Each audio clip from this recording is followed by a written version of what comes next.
Right, we've got enough people. We've got enough people. Hello, people. Right, okay. Are you ready? This is really damning, shocking stuff. It's appalling. Right, I'm gonna press play. Okay. Let me know if you've got any problems hearing it. Alright, my name's John Major. I know Brian mentioned me earlier. I did 25 years. I'm an ex-policeman. I was detective in the Metropolitan Police. I dealt with, I specialised in child abuse investigations. Can you hear it all right? I dealt with a case of, I was on the vice unit, specialist unit in the police. I dealt with a case of child vice that was reported. Can you hear it, people? I looked into it and it was quite apparent that it was quite endemic. There was one little girl, she was 13, she was being pimped out and she was being given heroin and crack cocaine. And she told me of another girl, who told me of another girl, and on it went. And it was an organised child prostitution racket, which was increasing by the day. The kids went from 9 years old right the way up to 14-year-olds, and they were taken to some wealthy places, they were taken to some bottom-end places. But what came out of it was that these kids were all known to the care system, to social services. They were all subject to care orders, every one of them. And also that there was a judge involved, there was a senior copper involved, there was someone high up in the BBC involved, and it had been going on for well over a decade and probably into 2 decades. I put together a very concise and factually based intelligence report, submitted it, and thinking that I would be promoted for what I disclosed, or at least rewarded, the opposite occurred. At the same time, this is relevant, I was a single parent of 4 children. I was brought into a senior officer's office. This senior officer is now one of the leading police officers in the country. Leading police officer? And what happened next was just, well, was perverse. He turned around to me and he said, you know, what have you done? I said, well, what do you mean what have I done? He said, you know, what you've found out can never get out. He said, if you mention a word of what you know outside of this room, you're going to F us, F-U-C-K us, past, present and future, and this cannot and shall not and will not ever get out. He said, if you mention a word of it, I will throw you to the wolves. You will lose your job, you will lose your home, you will lose your children.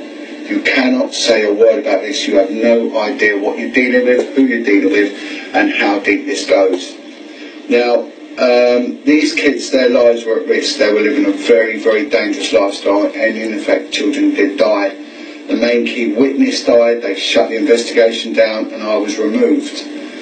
I then went on to another unit, and within the matter of 3 days, I found 50 children that were being prostituted out.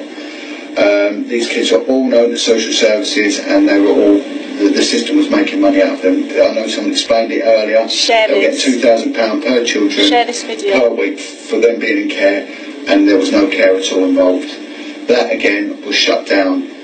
I made an official allegation of police corruption post Jimmy Savile revelations coming out, and then what happened was that the police came for me. They've tried in the last 3 years to prosecute me on 9 separate occasions, and each occasion could have got me a 2-year prison sentence. On one occasion there was a colleague of mine who's terminally ill with cancer. She was close friends with Bernard Hogan-Howe, who was a commissioner at the time of the Metropolitan Police. At a private party at his house, he was paying for her to have alternative treatment for her cancer. It was costing £10,000, it was coming out of some police slush fund. And what had happened with me, the police had put me on, they revoked my pay. I was on no pay. I was looking at losing my home because I couldn't retain payments. They said if I took up any work they would sack me, so my job was at risk. A colleague of mine was so appalled as to what happened that she went up to Bernard Hogan-Howe during a Christmas party and said, Bernard, look, I need to talk to you about a colleague of mine.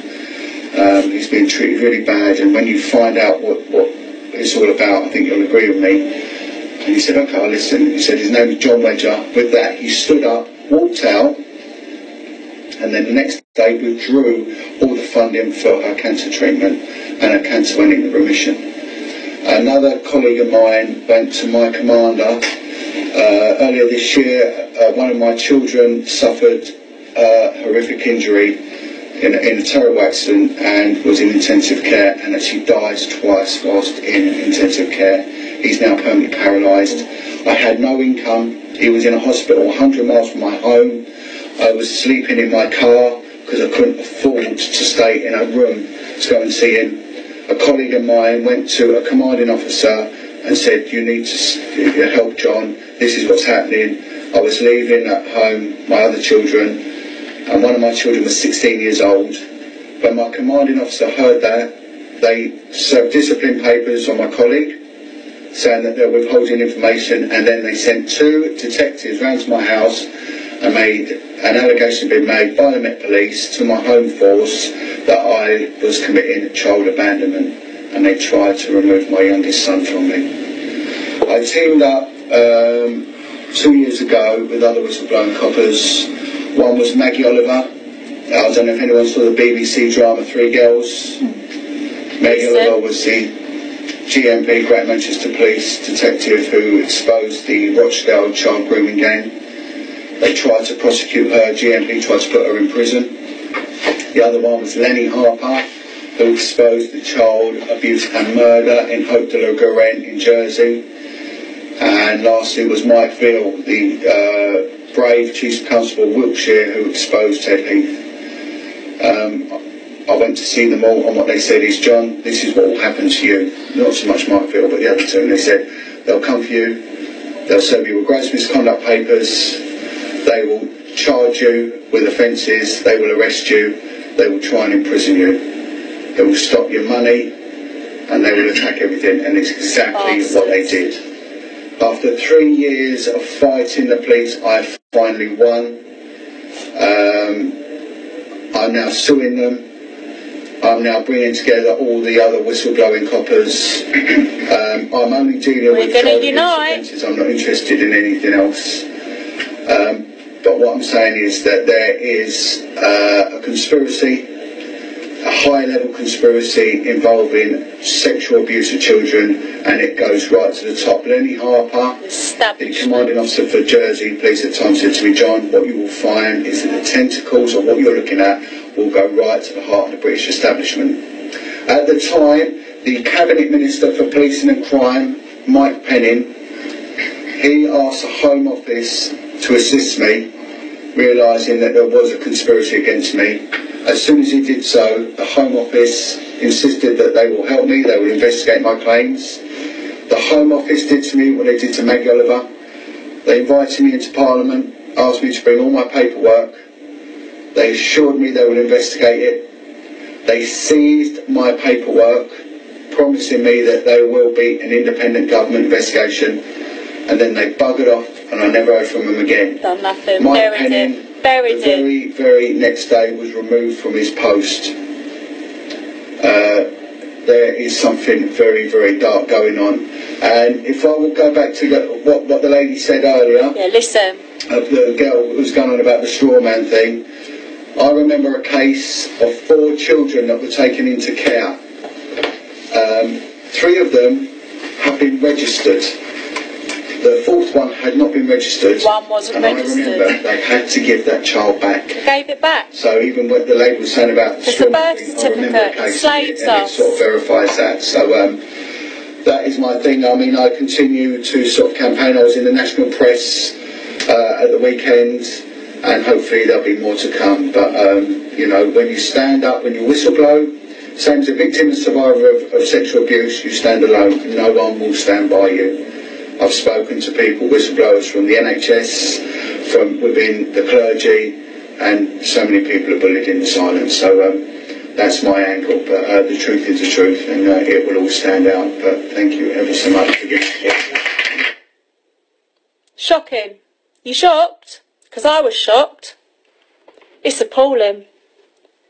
That's come from someone who was really high up in the Metropolitan Police. exposing the child abuse, and he's been shut up and his life threatened, his family threatened. Enough's enough, people. Enough's enough. This is the sick shit that's going on behind the glossiness that's portrayed in our media and on the news. This is the real stuff that's happening. Real stuff that's happening. Gets me so angry.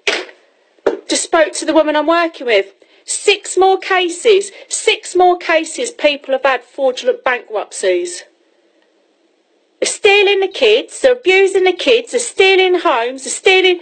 This has got to stop. This shit's got to stop. Does that not make you angry? When you listen to that, those of you that... Some of you were joining a bit later. You're going to have to go back to the beginning of the replay. Is that not shocking?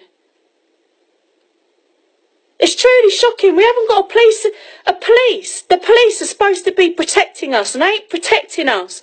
What is the point of having the police?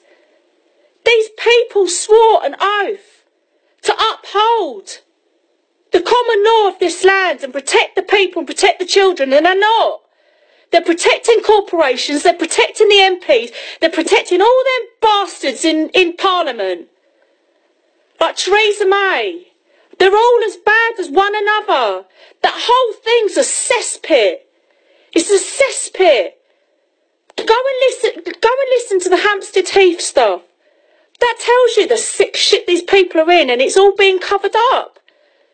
But what makes me feel positive in all of this, like I say, there's this energy. He's banding together with the good cops. There's another one, Dave Eden. Dave Eden, I tell you, whistleblower, ex-copper, Metropolitan Police is telling you how corrupt it is. We've got whistleblowers from the NHS. There's whistleblowers coming out everywhere. Now we've got to unite. Next year, and we've got to get behind that movement. The new Chartist movement. It's run by integrity people, and they've got the backing. They've got the backing from the police. They've got the backing from people in army, and they've got the backing from people who used to work in intelligence. Because all the people that are fed up of what's happening in this establishment and what's going on, they're fed up with it, and they're getting together. We need to get behind this. Please share this video. I wasn't going to do it this morning. I wasn't, and then I just thought, fuck it. This stuff's got to come out now. It's not about living in fear. All these parents that are silenced from these secret